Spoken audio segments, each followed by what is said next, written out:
ぽいのは見えると思うんですけど、黒っぽいところ、はいはいはい。あれがね、擦れて、この中のゴム。中のゴムですね。中のゴムですね、これ。それをだから、これが、この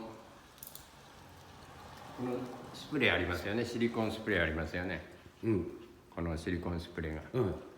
これをだからちょっとノズルをこれでは届かないから、本当は長いのをやんなきゃいけないんだよ。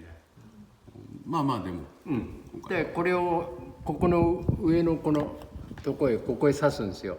ノズルをね。はいはいはい。で3回ぐらいシュッシュッシュッと吹くと音がなくなる。なくなる。100% 100% なくなります。